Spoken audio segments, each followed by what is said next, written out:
Welcome along, one and all, to one last dance in PSGL Season 38 PSF3, brought to you by GT Omega. This will bring a sensational season to a close after another electric race last week in Vegas, where we saw endless battles, a new race winner in PSF3, and a champion crowned. But the action is not done yet. We are here at Bahrain, a circuit where many seasons start, more on that later, but this season will end up concluding. To take you through this landmark evening, it is the PSF3 commentary duo you've grown used to, of myself, Daka, and alongside me, as always, is my partner in crime. It is Ghost, and Ghost, well, one last time, let's do this. Indeed, partner in crime. I'm not sure about that. What crimes have you been committing, Daka? Well, maybe best not to discuss it live on air, but... Oh, fair enough. All right, well, for any feds watching this, welcome. Welcome to PSF3. And Daka does not commit crimes, and neither do I. But if commentating on a wonderful season of PSF3 is a crime, then we are guilty as charged. Because we are at the finale now. It has been a fantastic season, and the Drivers' Championship may have been decided in terms of the champion, at least.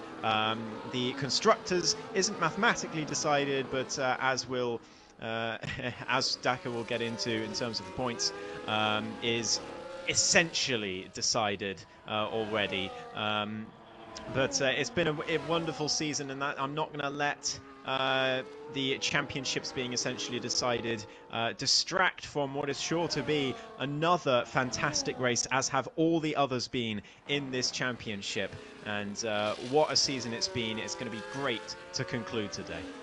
Absolutely cannot wait. We are going to get this qualifying session started. NLR Spicer, who we haven't seen nearly as much of this season, I think, as we would have liked, getting this qualifying session kicked off. Braking now for turn number one, down into third gear. Aggressive on that turn in, but locking up. This track so difficult on braking. Maybe the most difficult on the entire calendar. DRS open for the second time and up towards turn number four. Getting up towards the top of seventh gear. Downshifting a couple of times into fourth gear again. Flicking the car in to that apex. Balancing that throttle pedal on the exit. The first sector time, a 28.2. Expect to see faster times, I imagine, later on in the session. Another tough braking zone here at turn 8. Again, front locking there for Spicer as he tries to bring that car back into line. The Austrian approaches perhaps the most difficult corner on the entire calendar, breaking down third gear once again, missing the apex a little bit on the inside, opening up that throttle pedal in that DRS once again. Now heading in towards the final part of the track at turn 11, flicking it in fifth gear, fourth gear then through the apex just to get that extra bite, then back onto the throttle. Turn 12, easy flat out, and I always get a little bit tense when you run on that curve like that. Again, a little bit of sliding on the entry and a bit of locking for Spicer as he heads towards the final couple of corners at turns 14 and in the kink of 15. So, seventh gear, on to those brakes, down into fourth gear, then using that curve on the exit, then onto the overtake button, and then heading up towards the line. And the Austrian will get this session kicked off with a 1:26.6. We'll see the rest of the times come in after that from the likes of Nico, Geppo, and many other cars following suit further down the track. Francesco Lago already a 26.2.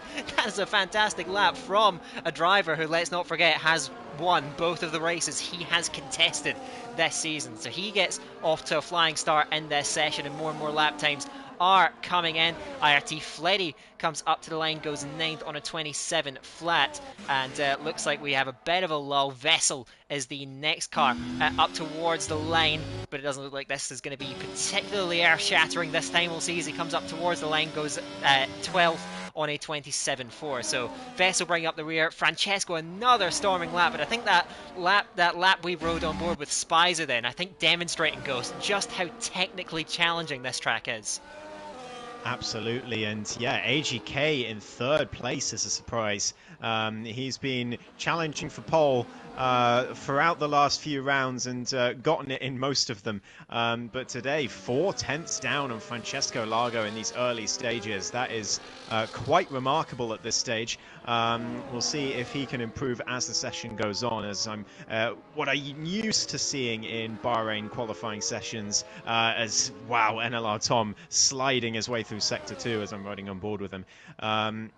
what I'm used to seeing Bahrain qualifying sessions is times tumbling down as the session progresses. So I wonder if we'll see that again today. But Francesco Largo with a fantastic opening lap.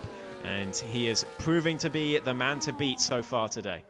Yeah, that is an incredible margin. Again, we are used to seeing very tight qualifying sessions. Well, recently, I'd say in a couple of the rounds, we've actually seen some monster pole laps then. Yeah, Francesco, though, that is quite a margin. It's Nico again, the two debutants from later in the season who have snatched up race victories. Nico, of course, back in that brilliant British race as well.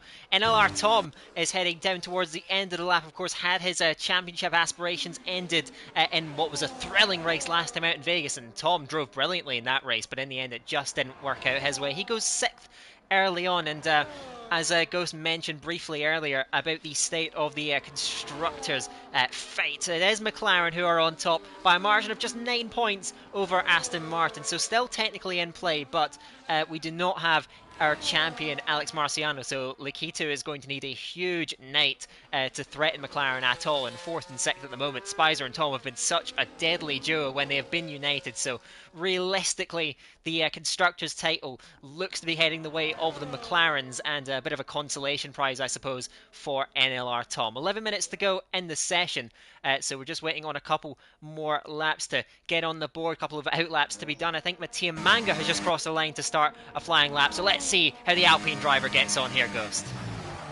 Here we go then into turn 1. Big lockup and misses the apex on entry, but Mattia Manga was surprisingly high at last week compared to where we expect him to be in the standings.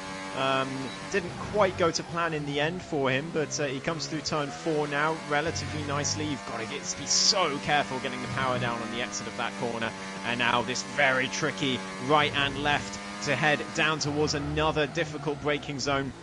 And now heading all the way up the hill towards 9 and 10. It's going to be a very tricky braking zone again for Mattia Manga. I think, like you alluded to, Daka, Bahrain has some of the trickiest braking points on the calendar. There's a lot of cars weaving further ahead, so the Alpine driver will hope they get out of the way in time for him. Brake at the 50-meter board for turn 11 and all the way around towards the end of the middle sector. Mattia Manga, what's he going to be able to do? It's a 1 minute 5.3 through the middle sector. It's lightning fast, and I think it's important to remind everyone here that even the drivers towards the bottom of the standings here in PSF3 are outrageously good at what they do. This entire grid, whether you're at the top or at the bottom, would completely smoke 99% of drivers of this game. Mattia Manga goes to P7, and I think at the last race of the season, that's an important thing to mention. It's important not to lose perspective here just based on a driver not being towards the front of this grid. It's nothing to be ashamed of at all. And, well, Ghost and I are both keen league racers ourselves, and I can safely say neither of us are anywhere near this level.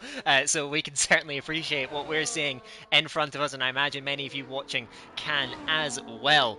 So we are going to be treated to much more thrilling action to come in this qualifying session, and of course in the race later on. Now let's see who we can find out there on the track. I think Spicer is out there and going pretty quickly through the first couple of sectors. So NLR Spicer could at the very least be looking at getting onto the front row with this lap if you can nail this last corner, taking so much of the curb on the entry then, and whoa, bit too ambitious on the throttle, loses the rear, resets to track. Not sure about that, but he is going to have to bring that one in, and you see on the entry so aggressive, and sometimes even these guys can go over the line. So NLR Spicer is going to have to reset. Always a driver that drives on the limit, and I've watched EV Nico as well have a spin at the penultimate corner, well, the third to last corner technically, just heading into that last sector then. So even a race winner this season can be caught off guard by this track, and yes, certainly Bahrain proving to be a tricky opponent for all the drivers out there today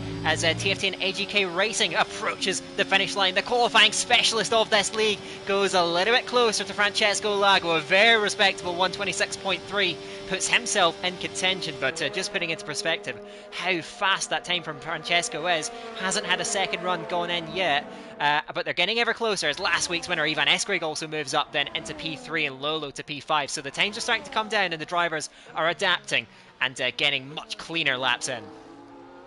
Absolutely. I'm so glad Ivan Eskrig managed to get a win last week. It's the least he's deserved from this season. He has been right up the front all season long. It just hasn't quite gone to plan in some of the races for him, and he really could have been a lot closer to the title than he has ended up being.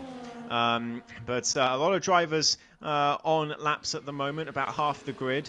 Spicer on an out lap too, but the rest in the pits. Francesco Largo has remained in the pits, by the way. He's just exiting now, but he's going to be running it fairly tight if he wants to do 3 laps. So I do wonder if he's only doing 2 here. Whether that's because he wants to save a set of softs for the race, or because he's very confident in his opening lap. So much so that he doesn't feel the need to do 3. Only he will know, but there's every reason to be very confident in a lap that's 3/10 faster than anyone else on the grid, and especially on this grid. AGK, like you said, a little closer. Ivan Eskrig a little closer as well, but still no one within a 10th at the moment. Lolo coming down towards the final corner, but not using ERS at the moment, so this is a second out lap from the Ferrari driver. Is anyone else on a decent lap? NLR Tom, here he comes to the final corner.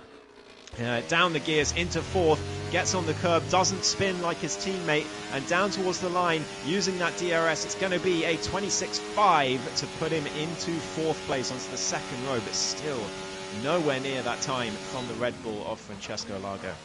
Yeah, so just showing how strong that lap time from the Italian driver is. Of course, he has won both the races he has competed in this season in Jeddah, and that thrilling win he took in Suzuka, putting a last lap move on the eventual champion Alex Marciano to see that one through. So super impressive from Francesco. We'll see if he can see it through in this session though, because there's some hungry drivers out there on track at the moment. Oh, I'm not sure about actually on a flying lap. I think Spicer may be the only driver who is in all-out attack. Feels like we've been seeing a lot of Spicer in this session so far. Currently sits in P7.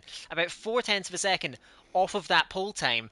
And really 3 drivers who have set themselves apart in this session, AGK and Ivan. We'll see when those guys get back out there. And Francesco's also just started a lap, so plenty of action to keep an eye on further down the track with just 5.5 minutes to go in the session. So we'll see how that is going to continue to evolve. Again, I am also not sure about Francesco getting another run in after this. I think it is going to be quite tight. We'll see what Spicer's second sector time is looking at like. It's roughly in line with what he had earlier at 105.2 to the first 2 sectors. So he could be looking at a decent showing, at least going maybe onto that second row as he lines up that final corner. We'll see if it's clean this time around. Takes a lot less of the curb and balances a bit of oversteer on the exit, but manages to keep it nice and clean. Spicer heads up towards the line, takes the line of least resistance and goes into position 4 on a 126.4. So Spicer improves just that little bit, but Francesco is on the lap 2 and absolutely motoring Ghost.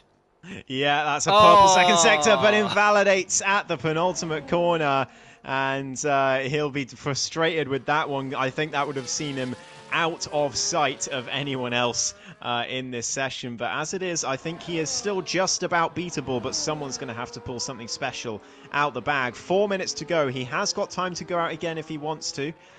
So he's left himself that at least by invalidating that one, but yeah, he'll be frustrated with that. That was looking like a spotless lap from the Red Bull driver. We've got a few drivers on laps at the moment. I've got to say, from what I've seen so far, helmet of the week is very much in the balance, I would say. I think NLR Spicer is one of the main contenders, along with who just came into the pits. I can't remember. I think it was Slash. I really like Slash's helmet as well. So it's, you know, the last race of the season, both championships all but decided. We can afford to do the much more important third championship, which is the best helmet of the week. So yeah, see what you think, Daka, when they go out on track. Well, to be honest, I'll leave that one to you because I know that you love your design. You're very much into that, so certainly keep an eye out on that. And yeah, I suppose we will crown a winner at the end of the night. But yeah, that's I don't know if my design opinion is one that should be trusted.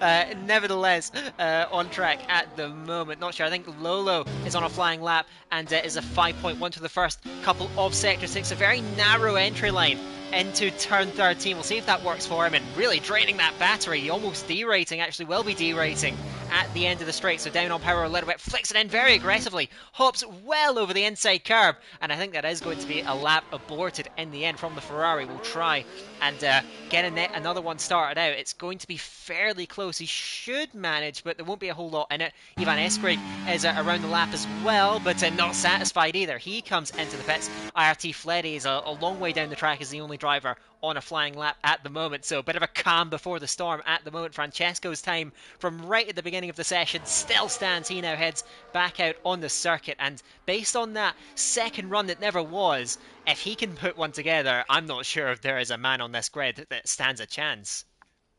No, I would agree with that. Even AGK doesn't really look near a time like that. I mean, he was on for a 26.0 the time that he was doing there. So, yeah, that's going to take some beating. That is unbelievable for PSF3. Fleddy is slightly up, 17 thousandths through the second sector.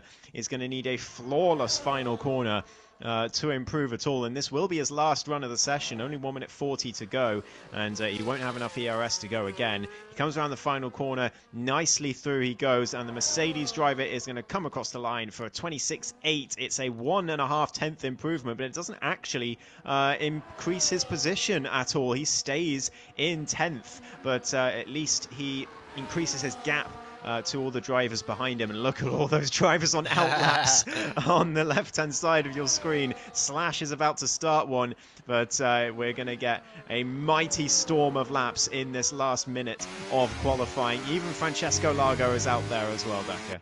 Yeah, it's going to be electric. Let's see how this last qualifying session of the season is going to end. Slash is the first driver out on track, navigating turn number 4. Let's look at that first sector time. It's decent. It's nearly 2 tenths up, actually, for Slash, who is a driver who's endured many heartbreaks in PSF3, including last week, as he rotates the car very aggressively into turn 8. Sliding the car through the apex and then heading up towards turn 9 and 10. Downhill braking zone, huge lockup on that left front. Manages to get the car stopped and turned in, but yeah, balancing that brake pedal so difficult and tricky through that corner. Now, slightly easier section of the track then with turn 11. Fantastic, fabulous high-speed section then. Up in a 5th gear, a little bit of overtake. We'll see what the second section time is looking at over that curb of turn number 12. 25 flat, it is quick. Let's see how fast that final sector is going to be, though. It's a clean exit out of turn 13. Now you prepare yourself for one last braking zone.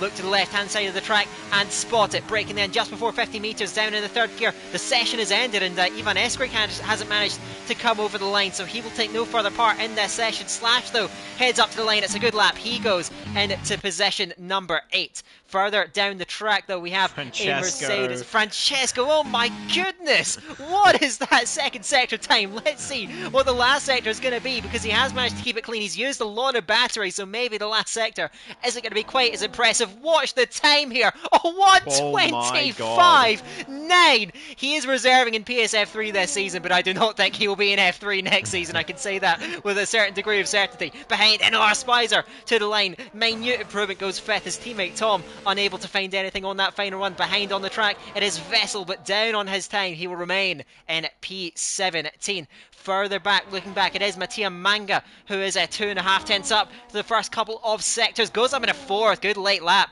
from the one of the most faithful reserve drivers of this season. Behind is Moranvi. Goes into position number 14. And Napple is trailing just behind then. Again on that overtake button on the run to the line. Currently 16th. Needs a big improvement, but can't quite find it. Remains in 16th for the time being.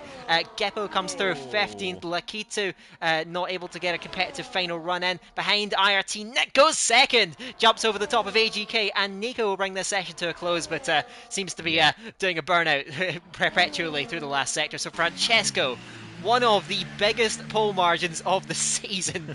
What a phenomenal lap. I mean, getting into the 25s is just absolutely stunning stuff. And, well, maybe could be 3 for 3. That man, well, he is just taking this entire tier by storm. I mean, that's a lap that gets you near esports. Like 25.9 is unbelievable. Yeah, a few drivers will be disappointed there. EVE Nico, definitely one of them. He was nearly 2/10 up in the middle sector, and then he binned it at the final corner into the wall. That's why you saw him doing burnouts at the end. And also, NLR Spicer will be desperately disappointed. He didn't make any major mistake, but he was nearly 2/10 up in the first sector alone. And then the rest of the lap, he just bled time for the whole lap, and then didn't even improve at the end. So yeah, he'll be disappointed with that. But we are going to have a great race in store. Yeah, even if Francesco Largo proves to be too much for the other drivers to handle. Well, we shall see. That is a pole margin of well over 0.3 of a second. Absolutely stunning. And let's not forget, he did have to fight. In fact, he didn't actually... Well, he grabbed pole position. No, he didn't grab pole position in either of the races he's participated in so far. He did manage to win both of them, though, so we'll see what he can do from the best seat in the house. Mentioned to IRT Nick with that late lap to claw alongside him. Nick has had a very up and down season. Of course, the highlight being that phenomenal comeback drive he had back in Spa to take a podium on that occasion. But he's second on the grid. AGK Racing, a rather off form at the moment, third place for him. And Mattia Manga, a very strong fourth place on that second row as well. Ivan Eskrig and NLR Spicer, two drivers who probably would have been wanting more from that session. Then behind the second place man in the championship, there is a small chance that he's overhauled by Ivan Eskrig, but that gap is 16 points. So Ivan would need... he would need a small miracle. In fact, he'd need to win the race and get the fastest lap to do it. So probably not to be expected for Ivan Eskrig, but he starts just in front of Tom in 7th. Then Nico follows behind in 8th. Slash and Lolo round out the top 10. Then it is Sieb, Fleddy, the two Mercedes drivers, as Viareg. Then the two Kick Saubers of Moranby and Geppo, Napple, Vessel and Lakito will round out the grid. And I think with that qualifying session, it seems increasingly unlikely that Aston Martin are going to overhaul McLaren in that constructors fight. So we will look ahead to the race, though. I don't know why, but the crowd noise audio in my game is phenomenally loud. I'm not exactly sure why that's happened, but anyway, we'll look forward to the race, though. And from Francesco's point of view, well, if he can convert that pole position, I know DRS and Slipstream is so powerful, but if he has that kind of pace advantage in the race, he may not be able to pull away, but he's going to be consistently putting those drivers behind under constant pressure. Absolutely, yeah. It's going to be interesting to see. I think Francesco Largo's definitely got the advantage here, both in terms of actual time and getting in other drivers' heads. I mean, with a pole margin like that, always does well to get in the heads of other drivers and make them think that the race is already over before it's begun. But yeah, it'll be interesting to see some drivers fighting their way through. Some drivers have qualified perhaps higher than we expect. Maybe their race pace will be a little lower than that, or perhaps they're really fans of Bahrain. You do see it between certain tracks, and this is one of the tracks. I think it's because of how just the lack of grip on the circuit really sort of sorts the drivers in terms of who's better at utilizing those kinds of conditions. Because some drivers are very good at circuits with a lot of grip, like Monza, for example, or somewhere like that. But in Bahrain, it feels like an ice rink half the time. Turn 4, turn 1 exit, turn 2 exit, turn 10 as well, turn 10 exit. And plenty other sections. Turn 8 exit is probably the worst on the circuit.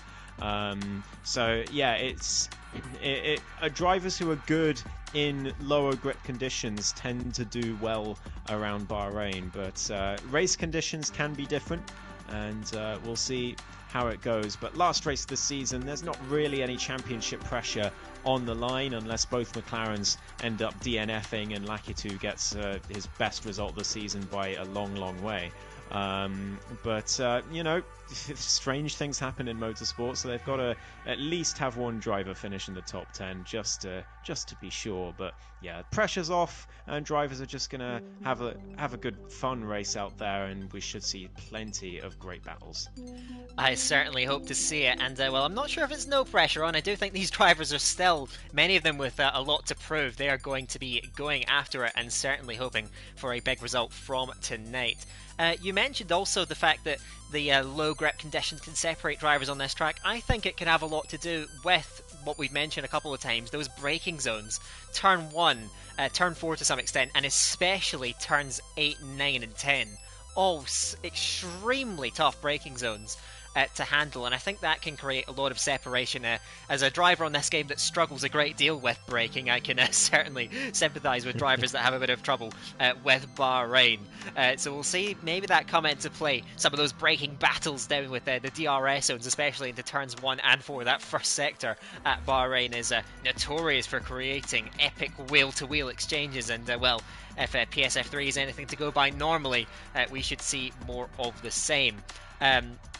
Looking ahead though to the well, actually quickly before that, going to give a quick mention to PSGL sponsor. PSGL of course sponsored by GT Omega, and as always you will find a link to their site down in the video description. If you have a notion to purchase anything from their site, you can use the code PSGL at checkout for a 5% discount. Make sure to have a look at that. So getting into the race, of course we've seen drivers in a PSF3 this season go for rather unorthodox strategies off the start. This race tends to always be a hard starter in terms of the drivers. Do you think that anyone could potentially deviate from that?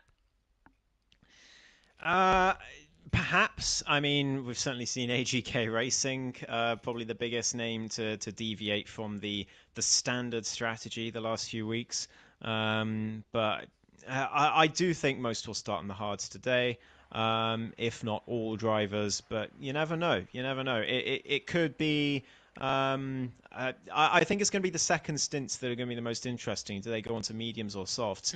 I would imagine most of them will go mediums, especially since most of them did 3 laps in quali. But you never know. Safety cars are fairly common around here because of the parts of the track where it's common to bin it. There's often a wall waiting to meet you. So yeah, we could see some fireworks today, but equally it could be a very calm race with everyone, letting it go. End of the season, no pressure, or well, less pressure. But I don't think these are these kinds of drivers, Decker. I think they're going to be all out as if the championship is on the line, with 1 point in it, all up and down the grid. So I think it's going to be just as good as ever. And yeah, those second stints, who is going to go aggressive? That's what I'm wondering. PSF3, calm. I can't see that happening No. by any means. Yeah, that second stint is certainly something to look out for, though. The soft tyre is viable here, which is more than can be said for some other tracks. Paradoxically, of course, in real life, this is an incredibly high tyre wear track. But anyway, we'll look forward to the race. Should be getting underway very, very shortly. Just a reminder, it is the winner of both races he has attended this season, Francesco Lago, who starts from the hot seat in pole position. We'll see if he can see that one through. That run off the line is going to be oh so crucial. He took pole position by a big margin over a surprise second place IRT Nick. So we'll see that run down towards turn 1. If anyone is going to go off of strategy again, probably doubtful here at Bahrain, but that is your front row, and we'll see what happens on the run towards turn 1. And it's a bit of a heavy pinch point at turn 1 at that apex, so if you do get a clean run through there, you can create some separation. We'll see if that is going to pay for whoever ends up going into that turn 1.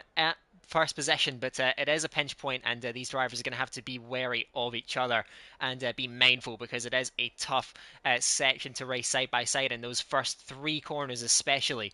So don't expect the wheel-to-wheel battles to be sorted quickly off the line. That is one thing to be said for sure. So we should just be seconds away from the race. Francesco Lago looking for 3 wins from 3 races. Other drivers, well, may not be much to fight for, but they're going to go at it. Here we are at Bahrain. We have 5 lights. And the season finale is go. Quick reaction time for Francesco off the front of the grid. Looks like he is going to convert that pole position easily. They're going to scrap behind though, as a Nick under pressure did not get off the line well. AGK braking very late round the outside of turn 1.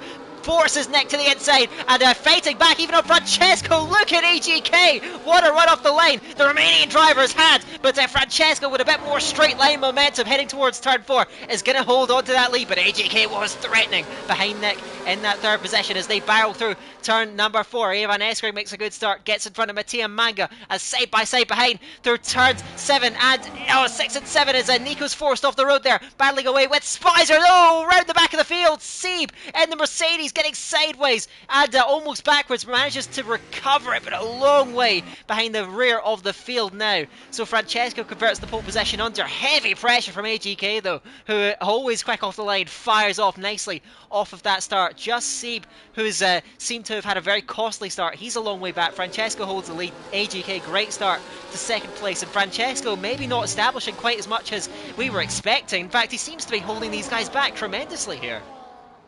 Yeah, he does at the moment. AGK all over the back of that Red Bull. And just a word on strategy, almost the entire grid. Into the wall, Spicer!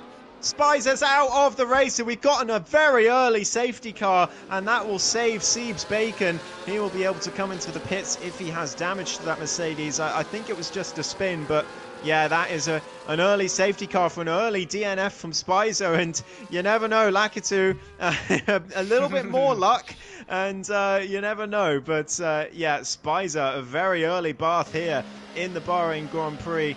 We do have a couple of pit stops. That's Slash and Vessel both coming in. I'm just see if they're going to replace wings. No, it is soft tyres for Slash. What about Vessel in the Haas? He's got a front wing change, but it's also soft tyres for him. So they're going to go for an aggressive 2-stop here in this race. As Zviadek, by the way, was the only driver not to start on hards. He started this race on the softs and incredibly has not pitted under this early safety car. I was fully expecting him to, but no, he has stayed out. He got a wonderful start, did Zviadek, but I think he was involved in the collision that was the fate of Sieb, and he also lost a few positions in that, so he went all the way back down to where he started, but he's there in 13th at the moment, and he's still going to be a threat for the next few laps on those soft tyres. Watch for him to charge in those early laps. We'll see if he can make those soft tyres work. They are better here than they are at the majority of the circuits. And Slash and Vessel also coming in. They will duly rejoin the rear of the train, and we'll be looking to move their way up. But I do want to put a bit of a note on that start, because Francesco seemed to be making no effort to break away. He wasn't using his battery, and AGK was hounding him and even had to back off in some places out of turn 11, I noticed. So it doesn't look as though this is going to be a race that's settled very quickly. We already have one safety car. We'll see if we'll get more further down the road. Of course, we will get safety car in at the end of the 3rd lap, I imagine. We'll get back to racing then with Francesco leading away from AGK, but AGK looked so aggressive off that start, nearly took away the race lead, and looks very, very ominous then in 2nd place, and after, well, 3 pole positions, none of them ending up in race wins. He's going to be hungry, so maybe, I mean, I could just be being a bit presumptuous, but I'm not sure Francesco is going to completely run away with this one in the way that qualifying might suggest. We'll see. Yeah, I certainly hope so, from a spectator's point of view. As Sieb, Slash and Vessel all in. That's what they're doing. They're getting, they were just getting onto the softs and then changing to a different tyre, I assume. Slash coming in, it is a set of hards to Slash. Yes, they just changed for the softs and then went back onto the hards again. But yeah, interesting stuff at the start. Spicer, an unfortunate end to his season, will now be hoping for Tom to fly the flag for McLaren and secure that constructors for them. But yeah, like you say, Francesco Largo perhaps not having it all his own way so far. And you mentioned him not using ERS. He certainly wasn't using it in the latter half of the lap. But at the first sector and towards the start of the second sector, he definitely was using quite a bit more than AGK, in fact, to defend from the Haas. Especially on the run to turn 4, he was spamming that overtake button to stay ahead. So AGK might have our pole sitter a little bit rattled here in this early stage. He's going to have to try and respond, though, on this restart. We shall see, of course. Not a lot of room to be creative on restarts here at Bahrain, since well, you'll only have a chance around that final corner, maybe running it up to the line, as has become increasingly common nowadays. But the driver in the Red Bull Fort tonight will get the chance to control things. We'll see how he decides to approach this one. And Slash and Vessel, well, I'm not exactly sure of how far the hards can go here at this track, but I do wonder if that is a potential bold call to try and take them all the way to the end of the race. We shall see. But they are off those soft tyres, back onto hards, as Viadeg and Sieb have decided to stay out. Viadeg did not come in on the safety car at all, which to the surprise of my co-commentator. But now it is Francesco who leads them away, and actually going along at a fairly brisk pace for a safety car restart ahead of AGK. Now begins to stack them up as he heads towards that final corner.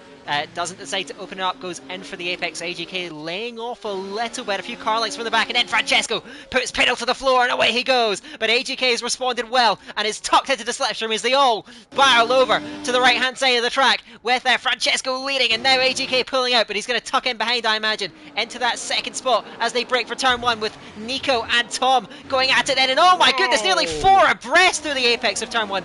Geppo and Lolo were trying to get involved too, as the Kick Sauber was pegged back majorly. Now has Napple up and alongside, and then Alpine 2 towards turn 4. They bang front wheel to side pod as they head into turn 4, and Napple's going to get through, so Geppo trying to force his way through then in the end, working against him, and now has Fleddy coming alongside too to the inside of turn 6. They run side by side all the way through, and eventually holding on further up the road. Tom and Nico and Lolo on the inside of turn 8. It's all kicking off in that upper midfield. Tom trying to hold it round the outside of the Ferrari, gets to the inside line for turn 9 and 10. Lolo's forced out wide. He may lose out to Nico as well. The Ferrari driver losing out in a chaotic battle, and look at the gap to the top 5. Moranvi now moving up in that server. He's had a great lap. He's now side by side with Lolo. The Ferrari trying to hold it all the way around the outside of turn 11. Looks like he's just about going to be able to do so and hold on to that position number 8, but didn't catch the start of that battle. Certainly caught the end, but so costly for everyone involved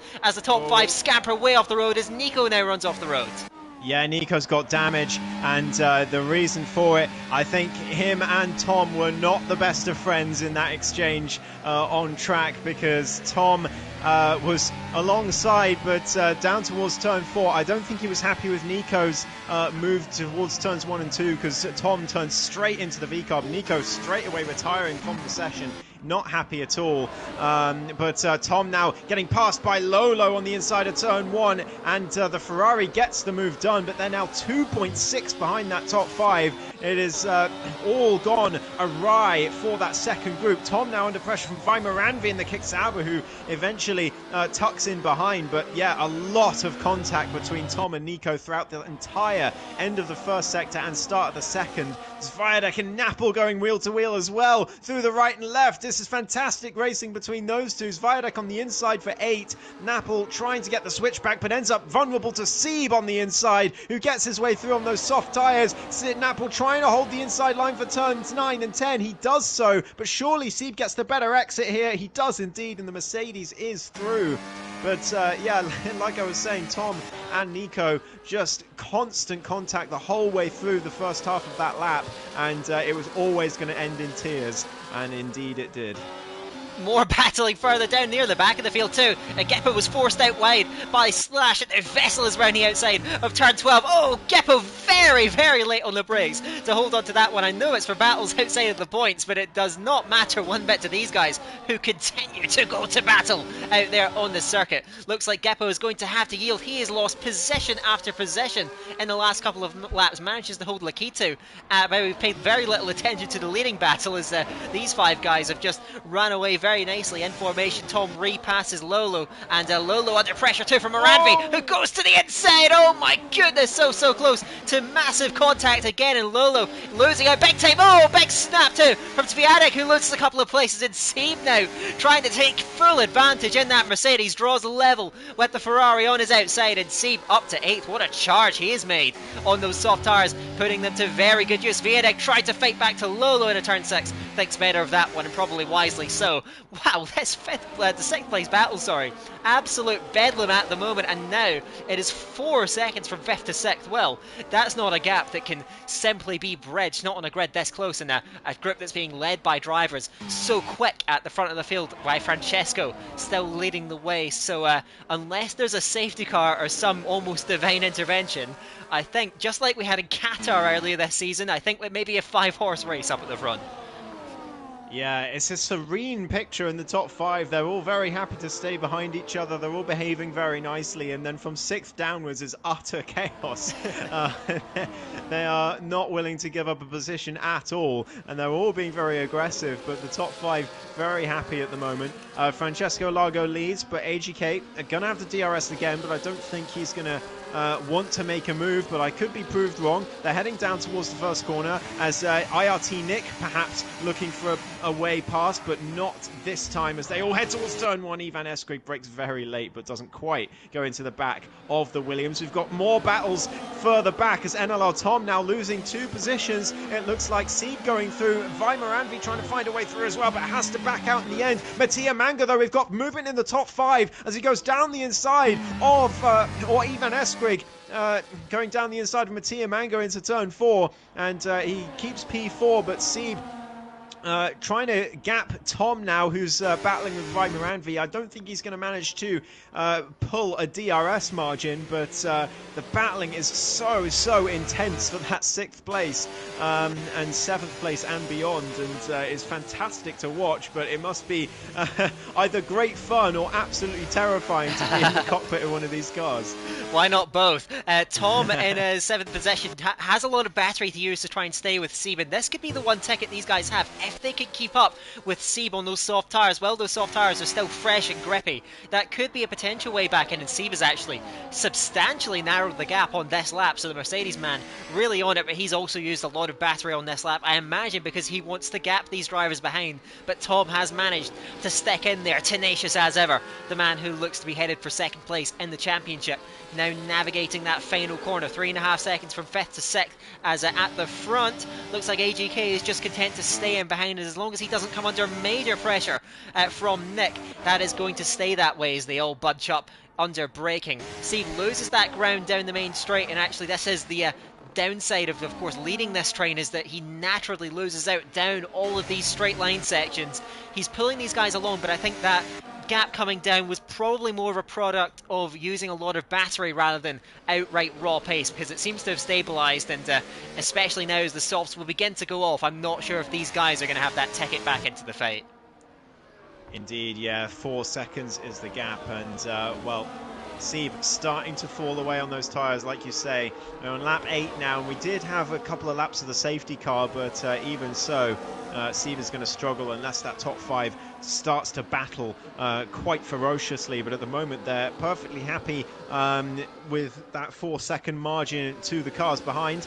None of them really making any particular moves at the moment. Francesco Largo still not able to break clear. AGK keeping him very much honest, and if we look at the ERS situation, Francesco in fact has less, so AGK doing a fantastic job out there in 2nd place as Vessel, his teammate, meanwhile going around the outside of Lakitu into turn 12. Wonderful move from Vessel, but he's going to be very vulnerable on the run down towards turn 1 now from both Lakitu and Gippo behind him.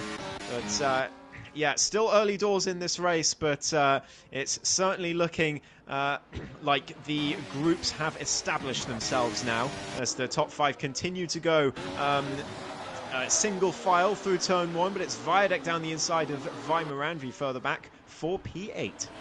And now we have a new race leader in the hands of AGK Racing. It was a simple pass down the straight, and Francesco not doing much to resist. It's far too early in the race to be worrying too much about who's leading and who's in P2, but Nick will try and be a bit of a loose cannon in that fight as Francesco does get a bit out of shape at turn 7. Managing to recover nicely though, Nick with a full battery. So these 5 guys, they seem to still be relatively relaxed and playing that long game, but we'll see what happens in terms of strategy, and that's where that dilemma could come in terms of medium to soft as to what tyre you go onto in that second stint, because of course, the pit stop onto medium is going to, on paper, be a bit earlier than the pit stop onto soft tyre, so that could be an undercut possibility for any of these guys.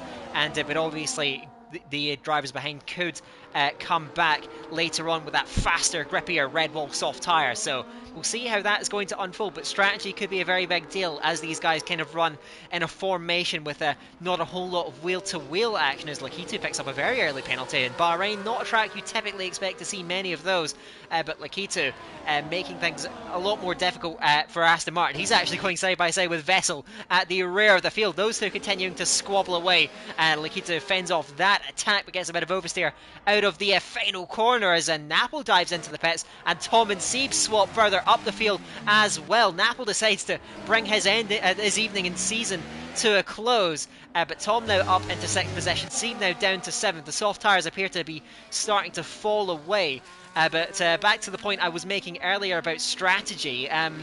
Really, that pit lap is going to be so important, and the dilemma you talked about, do you go into mediums, do you go into softs, could play quite a big role in how this leading battle is going to be decided. It certainly could. If you want to go on to softs, you have to go a lot later into the race, so it's going to be a little bit costly in terms of the drivers getting an undercut on you, but you're going to be so much faster in the closing laps that it might be worth it. We'll see what the drivers do. We'll see if it's a majority opinion on the strategy, or if a lot more drivers than we expect go for something a bit more aggressive. Vessel, Gippo and Lakitu are having a battle like they're battling for first place, which is wonderful to see. They are down in 12th, but you know, when you're down in those positions, you've got to have the most fun you can have. So you tend to have the most ferocious battles out of the points for that reason. But Francesco Largo right behind AGK heading through the final corner, and I would imagine it's going to be a simple pass for the Red Bull back into the lead. He uses some ERS as well to get it done. DRS getting his way through, and Nick could have a go as well. He's getting up right close to AGK, but backs out, not willing to upset the status quo, as in fact the Haas goes into the back of Francesco, just very lightly, as Sieb gets his way past Tom, who's now side by side with Viadec through turn 1 as well. Turn 2 just about avoiding contact. Brilliant racing, and Tom's going to be back at the Mercedes down the inside in towards turn 4. Sieb tries to brake as late as he dares, but he's going to struggle for grip on the exit with those Thorn soft tyres. He does indeed. Sviadek has to slot in behind, and Tom back into P6, but with a 5.7 second gap to the top 5. I think unless we have a safety car now, these guys are consigned to 6th or worse. You would imagine so, and they seem to be racing like it too, going at it out there on the track, not concerned with losing time. And that was big time dogfighting there from NLR Tom. Looked like he was going to lose 2 places, but in the end loses neither. He remains in 6th position, but yes, a long way adrift of the cars in front. I imagine his race is going to be very much his own later on in the race, unless he goes for a huge undercut attempt, but 5.5 seconds is probably far too ambitious to pull off. We're not really close to pit stops for hard runners. I imagine the soft guys are going to be coming in very, very soon, potentially on to the mediums, maybe the hards, we shall see, as they head on to the 12th lap now up at the front. Ivan has been fairly close to Nick a couple of times, but hasn't tried to force anything. In fact, these drivers have not been taking chances. Oh, as I say that, Ivan pulls out the slipstream, but elects not to go for anything too overzealous, and remains in position 4 for the time being. They're still very close behind, but also tucking mostly into line, except for Fleddy and Lolo. And Lolo was forced right to the curb out in turn 1. Fleddy does manage to pick that one up, but how costly could it be? He's going to have to really fight on to try and hold DRS to this train. And don't forget, it's these hard runners that Tom is going to be racing, so he will certainly be, it will be in his best interest to try and get Fleddy and Lolo out of there. But it looks like Fleddy is holding on for the time being and has managed to regroup. So they managed to stay in possession as Lakito and Vessel has gone round at turn 4. Not sure how that one's came to pass, and that great battle they were having unfortunately coming to an end as Vessel, well, not having the evening he was after. The Haas driver recovers, but down in 14th place, and another driver who will certainly be hoping for a safety car. So a number of drivers have had very difficult evenings, it must be said, not going their way, but still these 5 at the front, still putting on a show, still utterly clinical, all 5 of them. This is giving me shades of that race back in Qatar, but certainly a very different cast list for this race. Francesco leads AGK, heading around that final corner, and seems to have deployed a bit more battery, and actually AGK has deployed a bit more battery, even more so in 2nd place, so maybe a bit more taxing for the man in P2 as Nick closes in, but at the moment these guys are just passing up their overtaking opportunities, playing the long game. Ivan braked very late there, looked like he was going into the back of Nick, but he kept it under control. Steve getting it up to P6, simple DRS pass, but loses the rear out of turn 1, and NLL Tom back Adams Videk into the pits further back. For presumably a set of hards. Tom now on the inside down to turn 4, not for the first time this evening, but he backs out of it this time as Sieb locks the rears again into that corner, but no opportunities for Tom on the exit. Unfortunately for the McLaren driver. Vessel also brings his season to an early end in the pit lane as Fleddy down the inside of Vaimaranvi into turn 8 has to back out just about, but yeah, none of these drivers willing to play ball. They're all looking to take positions. They know it's the last race of the season. They know that the top 5 are out of reach, so why not, I think is what they're thinking. Fleddy maybe having a go at Vaimaranvi after a mistake from the Sauber driver, but no such luck for the Mercedes. And yeah, it's unfortunate to lose 4 drivers so early in this race, especially the likes of Spicer, Nico, Vessel and Nappel. All 4 of them have been major protagonists at one point or another in this season, so it's a shame to lose them early on in the finale, but we wish them well for next season.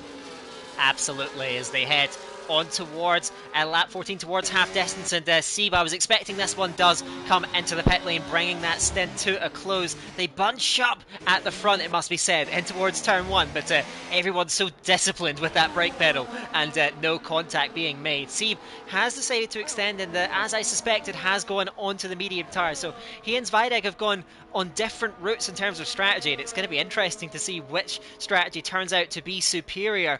We'll see as Fedek, who came in a lap earlier, is going to put pay to that, but actually Sieb seems to be coming out substantially in front of the Red Bull, so Sieb, despite that scrap earlier on, has put in a good in-lap and re-emerges in 12th place and will be looking to use those mediums to good effect. Slash is the other driver who came in a lot earlier, by the way. He's gone into hard tyres, but unfortunately I don't think, unless there's a safety car, has many prospects to fight for in this race. So Sieb and Zviadek, those are the 2 drivers again. They were in the middle of that train, in the midst of that fight involving Tom, Moranvi, Fleddy and Lolo, those 4 drivers, so we'll see how they respond to that, but I imagine unless they go onto the mediums in response, if they're going for the softs, the pit stops won't be coming for a few laps longer. Yeah, absolutely. So interesting to see what they do at the end of this lap now. Francesco Largo coming around the final corner. Are any of them in? Doesn't look like it. They're all staying out for now, so I wonder if they're thinking of softs, if they think they want to take the mediums a little less far than Sieb did. I think that's probably more likely. Ivan Esquig is happy to now take initiative in this 5-car battle. He goes to the inside of Nick.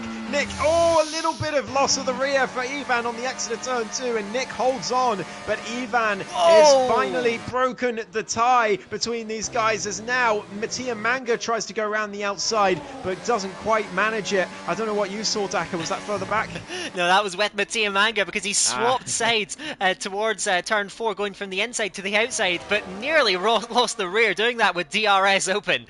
Certainly not a bit ambitious at managing to save it, but nearly lost the car entirely. It brought his very, very encouraging drive, and Mattia Manga actually ending this season on a very good note so far. Of course, he was very strong last time out in Vegas, getting a top 5, and he's looking at top 5 here, but he does have to be mindful about pulling too many more moves of that nature, because that one could have ended it very, very badly. All 5 of those guys got so close into T1 on this lap, and well, that does certainly suggest, well, these guys, they are still wanting to keep it calm, but if there is an opportunity like Ivan spotted at the beginning of this lap, they will be looking to take it. So all the drivers are going to have to be on red alert as they head towards the end of lap 15. We've seen Geppo pit off of the hards onto mediums. Are any of these drivers going to do the same in this lap? The answer to that is no for the moment, as it looks like AGK is going to take away that race lead from Francesco, and Nick is close in behind too, and Francesco actually having to brake quite early into turn 1 as he was still side by side with AGK and did not want to fight unnecessarily, but fighting is what is going on in the train behind as Moranvi, there's contact between him and Tom. I think they managed to get away without damage, but Moranvi I think a bit slower through the apex than Tom was anticipating, but it looks like no major harm done, and those 4 drivers still running in a line. They've managed to calm it down, but now 8 seconds to the group in front. I think that speaks more though to the pace of these drivers. Of course, being led by 2 of the drivers with the most raw pace in the division, AGK and Francesco. Francesco having yet another moment heading out of turn 8 this time. Nick in 3rd place. I am actually surprised, because Nick's got a full battery. He's had opportunities where he could have pressed the pace, but he, I'd say more intriguingly than anyone else in this group, seems to be the one maybe most of all playing that long game. He's had chances to attack those top 2, but he hasn't taken any of them thus far and just tried to remain stationary at the moment. Yeah, indeed, it's interesting to see. I think he's just happy to let it be as at the moment, and then attack later on in the second stint. Are any of them going to come in at this lap is the question. Lap 16 to 29 now. You'd be going 13 laps on the mediums if you pitted now. We've seen another pit stop. That's Gippo further back, but all of the top 5 staying out for another lap at the moment. What about the group behind, I wonder? Moranvi coming through the final corner. Just a quick look at the front. Francesco Largo on the inside of AGK for turn 1. Mattia Manga on the inside of Ivan Eskrig further back as well. And things are finally starting to heat up in this top 5 group. Francesco back into the lead, but AGK not done yet. He looks to the inside of turn 4. I think they want to make these moves before the pit stops. I think that's what they're thinking, but no moves being made, and all 5 of these drivers crucially in different teams as well, so none of them are going to be wary of a double stack, so they could all come in at the same time if they wanted to. There's Mattia Manga again looking to the inside of Ivan Eskrig, but refusing to go for the move in the end. But yeah, now things finally starting to heat up as the pit stops loom in this race for the top 5. And yeah, like you said, Daka, Mattia Manga doing very, very well at the back end of this season. I think if we were doing some PSF3 awards towards the end of the season, he would definitely be one of the names in the most improved driver category. He's been fantastic towards the end, and looking for another very, very impressive top 5 finish in his Alpine. We'll certainly be hoping for more later on, if anything. Of course, he was looking at Ivan at the beginning of this lap, just didn't quite carry the speed through the apex to complete the move, but he's still very threatening. But as you said, this that little scuffle at the beginning of this lap suggests that strategy is being a bit of a thought in the minds of all these drivers, but they all stay out once again. Are we going to see a swap for the lead on this lap? Francesco took it at the beginning of the last lap. Look at Nick though, closing. Nick goes right to the inside. The aggression turned up to 11 from IRT Nick, who has stayed patient all race long. Gets oversteer though, as he was side by side with Francesco, but now IRT Nick is on the move, getting up in a second place and maybe even looking for the lead. He's got to be wary though, because here comes AGK for a counter attack to the inside of turn 4. Gets the car, that Haas parked on the inside of the corner. Can he see that one through? Yes, he can. So Nick finally getting the aggression turned on, but in the end it is reversed on him in the end. And Ivan looking to the inside of turn 8, goes deep on the brakes, a bit too deep even. He forces Nick right out onto the curb, just about fair I think. Nick trying to stay in there, and a driver who was looking like he may just take the lead ends up in a position lower than he started the lap, or maybe not, as Ivan now gets oversteer and again spears off into the wall. Ivan Eskrig, last week's race winner, loses his front wing, lighting up the rear tyres out of turn 10. Oh, the Spaniard all coming undone just as he was looking to snatch up that podium. And well, tempers are beginning to flare in that lead battle, but that is cruel fortune for Ivan Eskrig. And well, any slim chance he had at second in the championship passes him by. He will be looking at third place finish in the end in the standings. He will bring it back to the pits on this lap, but his contending days in this race are done, unfortunately. So Ivan Eskrig will be just fighting for points later on, as up the front they will swap places yet again. Francesco and AGK now taking away that lead. Ivan of course comes in, the other 4 drivers up front stay out, but bitterly disappointing for Ivan Eskrig, and 5 becomes 4. Yeah, it was one of those where he thought he had the car after the first little snap on the exit, and then just as he was getting the power down again, the car snapped again, and he couldn't save it that time. I don't think he was expecting it to snap again, that's why. And yeah, into the wall, no front wing, and soft tyres to the end for the VCARB driver, but he has exited well behind Sieb and Zviadek, in fact well over 5 seconds behind them, or just under in fact actually, as he comes out. But yeah, he'll be desperately disappointed with that, and like you said, he's going to be fighting for the scraps in terms of points now towards the end of this race, unfortunately. Especially as those soft tyres are going to be in less than ideal condition at the end of this one. And I think it's at this point in the race where we're fairly sure what all of these drivers who haven't pitted yet, that's all of the top 9, are going for in terms of strategy. They're all going to go for the softs at the end of this one, and they're all going to give it an aggressive go. So no one going for mediums in these top contenders, as all of the top 4 may be in. No, Francesco Lago and IRT Nick both staying out. Nick looked like he was tempted, but he decided against it right at the end. AGK and Mattia Manga in for soft tyres, but Francesco and Nick now, they need a perfect in-lap in order to not lose time, because those softs are going to be so much faster than the hards at this stage if AGK and Mattia Manga can get good out-laps here. AGK was held a bit in the pits there by the Alpine, but I think he's just about okay. Lolo in as well as Lakitu further back. So pit stops now coming in, and those top 3, or top 2 rather, have got a lot of work to do now on this one lap before they pit.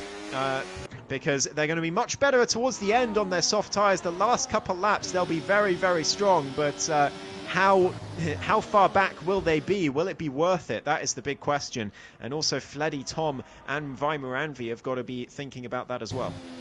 And big battle for DRS too, as well, as AGK has a bit of a scrappy run through the first couple of corners. Mattia Manga is well out in front at this stage. Wow, how's that come to pass? But the Alpine driver has been given a real opportunity here. Also, RTC, I want to note, who's came in earlier onto those medium tyres. He's gained quite substantially through that undercut, looking at the possession relative to the guys who were up the front in this race. But he will be defending in those last couple of laps. We'll see how well he can hang on. Surely the top 2 both come into the pits on this lap, and certainly they both do. So we're going to get a bit of a sense. Oh, Francesco seemed to be very early on the brakes into the pit lane, and Nick nearly ran clean into the back of him.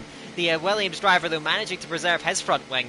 And now soft tyres, of course, going back on. But AGK had a tricky pit phase and a tricky lap up to this point too. He's burned a lot of battery too, so AGK's prospects in this race seem to have been compromised to some extent. But let's see, Mattia Manga could be thrust right into the limelight here in this race. Here come the top 2. And yeah, Mattia Manga is going to firmly take away that race lead. Can Francesco slot into that DRS though? Nick is going to emerge just in front of AGK, who slips down to 4th in the pit window. And he will try and capitalise on Nick's cold tyres. straight away out the box, looking towards the outside of turn 4. But Nick, well, both of them low on battery, but Nick is going to see that one through, or does he? A late lunge from AGK and completely runs into Nick. AGK completely sending one, and that may be one for the stewards, I think. He does get the possession on track. Nick is not going to be a happy man after that incident, especially when he has looked this entire race like a potential race winner. He's going to have so much work to do now to try and preserve his chances, but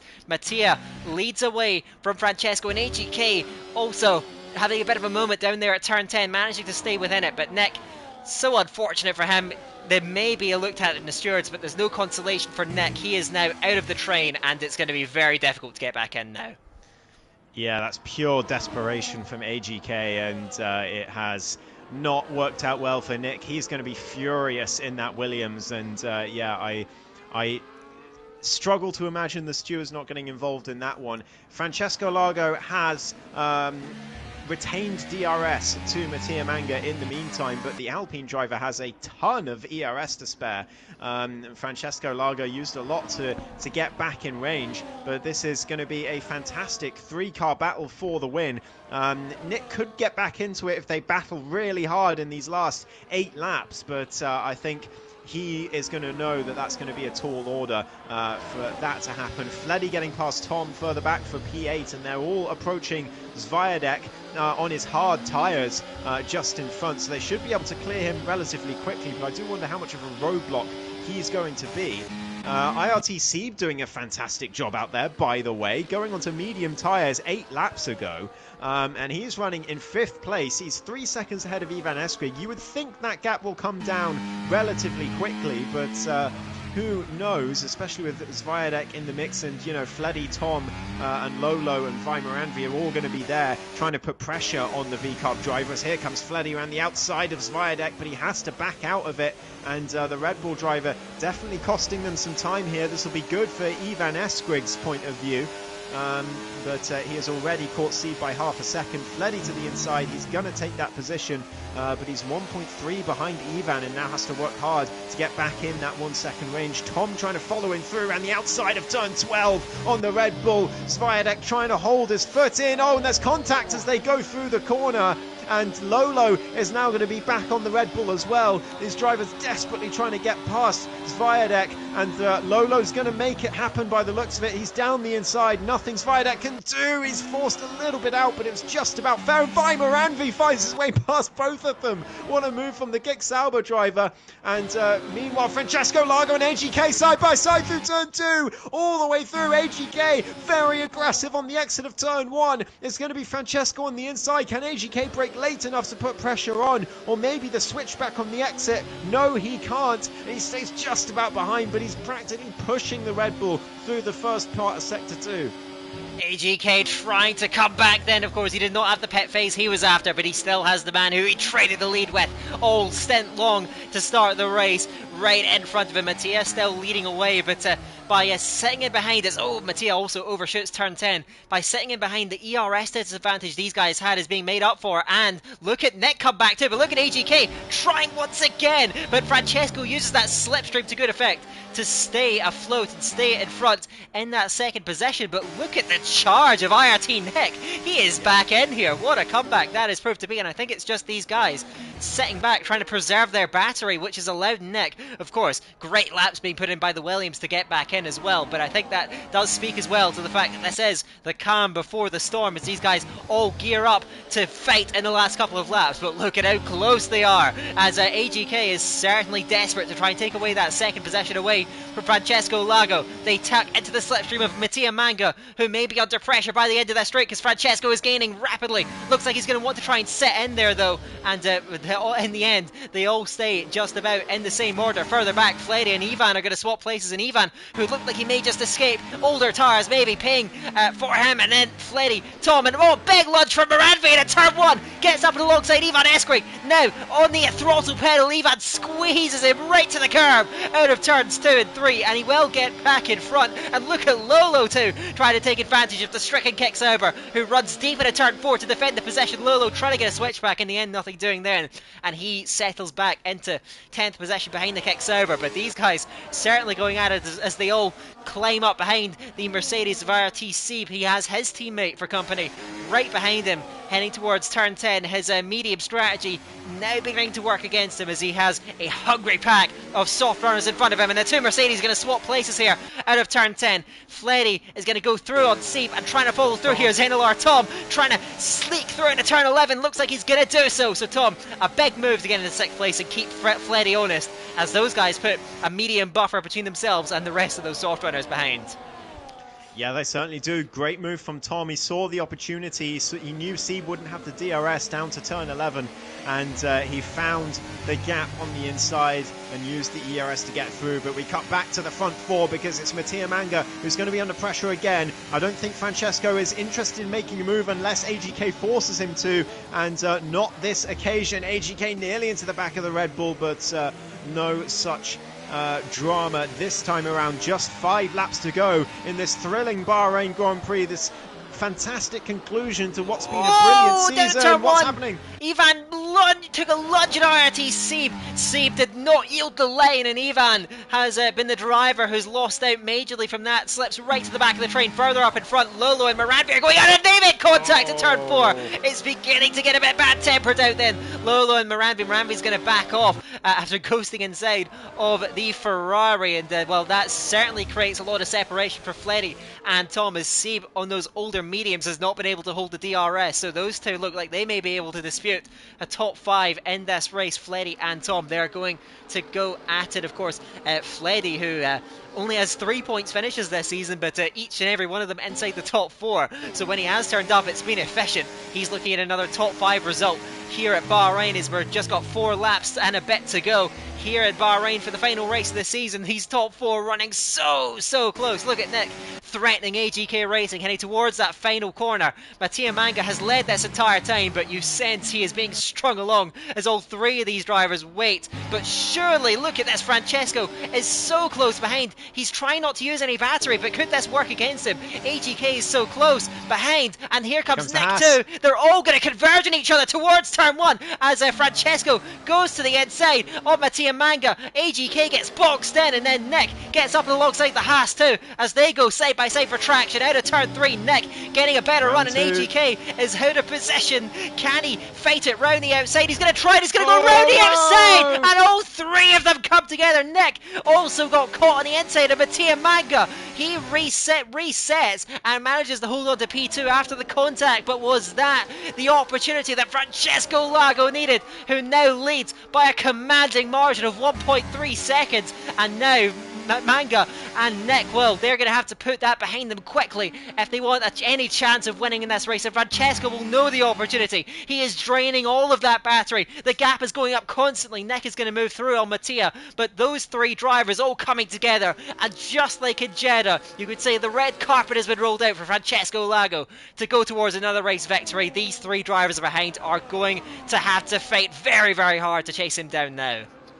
Yeah, Francesco knew that the tempers were about to flare and things were about to get ugly, so he decided it was time to make the move. Quite late in the straight, he decided actually to go for it on Mattia Manga. It turned out to be a brilliant decision as the 3 behind came together. Again, one for the stewards. We only get to see it once and from terrible angles in terms of looking at incidents. Francesco setting the fastest lap as well on his quest to get away from these 3. Mattia Manga just cannot catch up to Nick into turn 1. AGK into the back of the Alpine as they go through the corner.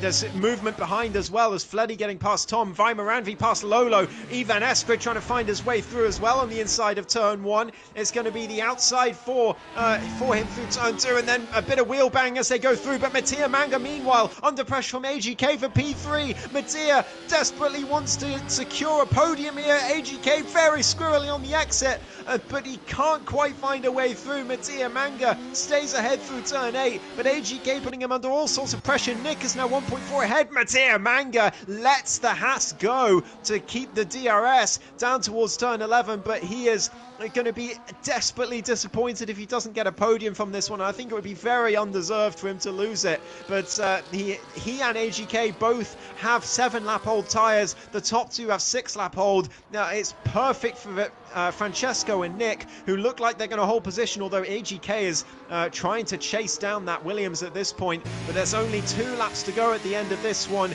and tensions have come to bear finally.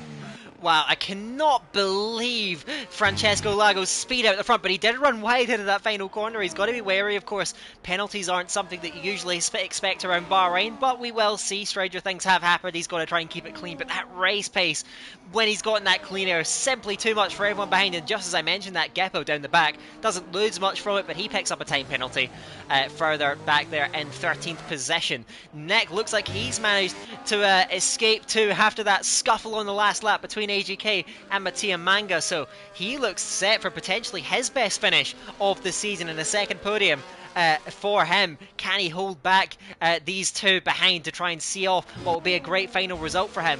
Behind, we've got a couple more scraps to look out for. Fleddy and Tom still going at it for 5th place on the road. Tom's got a full battery to deploy, so I imagine he is going to go on the hunt on that final lap and potentially take away that 5th position away from IRT. Fleddy behind Moranvi, Ivan on and Lolo, both on slightly older tyres, trying to stay in there with Moranvi, who looks for a very solid result. And a very good haul of points actually would be his best result since the season's opening race back in Australia, where he finished 5th. So Moranvi looking to end the season on a high note as well. But with just over a lap to go, Francesco has escaped fully. AGK is trying to get back in there. It's tantalisingly close between himself and Nick for that DRS. It certainly is 1.06, but there's very little in the way of battery that AGK's got left. As they go past the detection point, he's not going to get it, and Mattia Manga's going to have a golden opportunity here. He's got plenty left to deploy as well, down towards turn 1. No DRS on the Haas, and in fact, he's not even using. He's going to let the Alpine go, try and hope that Mattia Manga uses too much ERS, but there's nothing that AGK can do. Mattia Manga back into 3rd place. AGK back on the inside. He can't quite get it to work though, and he's going to have to try down towards turn 4. He's using everything he's got, but Mattia Manga gets the DRS from Nick just in front, and that is surely going to put paid to AGK's chances of podium, although there's still an opportunity into turn 11 if there's a mistake from Mattia Manga. I've seen it happen at this track plenty of times, a mistake from the Alpine as they go through turn 6, but nothing that AGK can capitalise on into T8. But as they go through, Francesco 3.5 ahead of these three. Mattia Manga's retaining the DRS to Nick. AGK is right behind, but I'm not sure there's anything he's going to be able to do. He's going to deploy everything down towards turn 11, but he's just too far back. He's not got the advantage that Mattia has in terms of battery power, and this could even be a battle for 2nd place in the last couple corners here, but I think Nick may have saved up just enough. But Francesco Lago has been unbelievable these last few laps. As soon as he saw the opportunity, he took it, Daka. Away he goes, nearly 4 seconds clear as he heads towards the final corner of the season to bring PSF3 Season 38 to a close. Francesco Lago, what can you say? 3 races, 3 wins, untouchable. Francesco takes another race victory. Nick crosses the line 2nd, holds off Mattia Manga, who gets a brilliant first podium of the season, just denying AGK Racing. Tom did in the end get Fleddy on the final lap, and it's a drag race to the line for P7, which Ivan Escrig will eventually win, just pepping Moranvi, Lolo in P9, and Sieb in the end on that unorthodox strategy will hold on ahead of Zviadeg. Behind Lakitu, it's not going to be a day for Aston Martin in the Constructors' Championship, so we can say with confidence McLaren are your Constructors' Champions for Season 38 in PSF3. Geppo and Slash will come over the line to bring this season to a close, and that will do it. A brilliant season of racing now in the books. A champion in Alex Marciano, Constructors' Champion McLaren, that is Spicer and Tom. Well done to all of those drivers who have put on a show for us this season, but that is going to end it. Unbelievable stuff, but we'll run through the results as well. At least in theory, as we'll see the podium celebrations. Francesco taking away that race victory again. I think that man may, if he decides to commit full time, could end up even in PSF1, because I mean that kind of pace is just searing, and that qualifying time especially monstrous. So We'll round up the results. Let's have a quick run through it. So Francesco takes it away from Nick again for the Dutchman. That's a very high note to end the season on, and could shoot him right up the championship standings as well to get a season finish. Mattia Manga too will be very pleased, and will also be moving up the standings quite a bit after that race. AGK Racing, just another potential victory that you could say got away from him, but is certainly showing his mettle to the end of this season. Tom and Fleddy behind a great battle between those two. Then Ivan, what could have been for him, Moranvi, Lolo and Sieb will round out your points finishers. Then behind that is Zvereg, Lakitu, Geppo and Slash, with Vessel, Napple, Nico and Spicer not seeing out the checkered flag. My oh my, I think, Ghost, there is so much to look back on, so much to reflect on, because I think that was probably one of the more civilised races we've had this season, which says a lot for the action that we've been treated to, because it has been a spectacle unlike any other that I've commentated on. Yeah, it certainly has. What a season it's been, and well, may it continue into next. It's been an absolute pleasure to commentate on all season, and this race, just like all of the others, I do wonder when AGK came out behind Mattia Manga, when we were surprised by that. He's said that he bottled in the pit lane in the Discord. I wonder if so when you come into the pits, for those who aren't aware, there's a little mini game. Well, not really a mini game. You have to press a button at the right time in order to get the fastest pit stop. I wonder if he accidentally pressed that button early or late, and so he got a really slow pit stop, and that is what happened and how he came out so far behind Mattia Manga. Yeah, no confirmation of that, but yeah, that would seem to be a logical explanation. But anyway, a brilliant podium for Mattia Manga. I think he's my driver of the day, Daka. I don't know about you, but after the improvement he's shown this season, to get himself on the podium as a monstrous performance from him, and I hope he is signed up and ready for next season, because he could be a real contender if he can keep this up. And big credit as well, because he's been a reserve driver all season long, and he's been a fantastic reserve. So reliable, yeah. Actually, more reliable than many of the full-time drivers, if I have to say. But yeah, certainly very pleased to see him get over the hump then, and 2 top 5s to end the season as well as a podium. Not going to do all the Drivers' Championship calculations, but I think he will be moving up. Nick will certainly be moving up as well from 16th in the standings, but that will be up and away in the next couple of days. Of course, there may be a couple of stewards' inquiries to sort out as well. One thing I'll say also, this PSF3 has had easily the least stewards' inquiries out of all the PS divisions this season, so big credit to all the drivers out then for once again putting on a show. But yeah, and I haven't forgotten, Ghost, I'm going to come to you. I hope you've been paying attention throughout the race. What was your favourite helmet out there? Who wins helmet of the day for today? Oh, great question, Daka. Great question. I think it's between Slash and Spicer, which is ironic because they both had horrendous races. But I really liked Slash's color combo, the blue helmet with the yellow and white sort of arrow looking things on the helmet. I thought it was a really nice color combo. And Spicer's helmet, I haven't really seen that kind of style before. It had a sort of almost looked like a holographic on the top of the helmet, the colors that he'd used in the blending with that particular helmet design. So I think just because I haven't seen that kind of thing before, I'm going to give it to Spicer, despite his race only lasting a few laps in the end. But Slash a very close second. Well, there you go. There's our design maestro, Ghost, filling us in once again. Also, I'll give a mention to yourself, Ghost. I said this last season as well, but it is always a pleasure to share the commentary box with you. It's been a joy. All the races we've shared, I believe 10 in total for this season.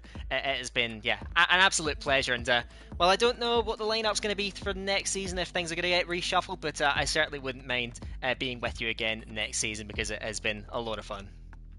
No, absolutely. The feeling's mutual. I do hope we are co-commentators once again for the next season, whether it's F3 or otherwise. But yeah, it's been great fun. It's been fantastic to share the box with you. Such a talented commentator as Daka, and he's been at it for a long time, and it clearly shows. So yeah, let's Hope that we're going again next season, but like you said, things might be shuffled around. So you'll find out when the next season kicks off in about a month's time, I believe. That's the break that we're going to have. So yeah, in the meantime, have a lovely break, everyone. And yeah, I mean, I'll certainly be signing up as a commentator for the new season. So whether we get paired together is the question, really. Yeah, of course, on next season as well. And I should say this is not confirmed, but well. This last race of the season may also prove to be a bit of a preview, because that is when next season is supposed to be opening again, subject to change.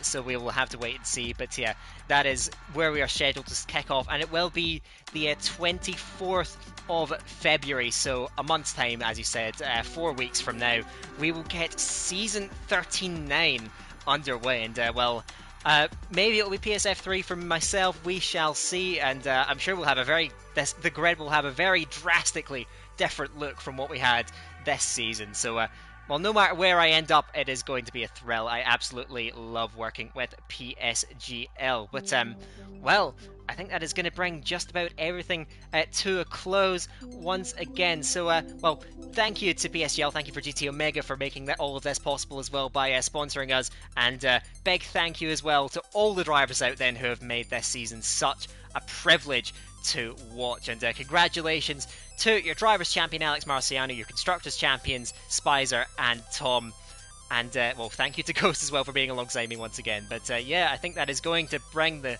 curtain down on season 38 of PSF3. It has been a journey, and well, we will all remains to be said is goodbye for now, and until next time, until next season, we'll see you later.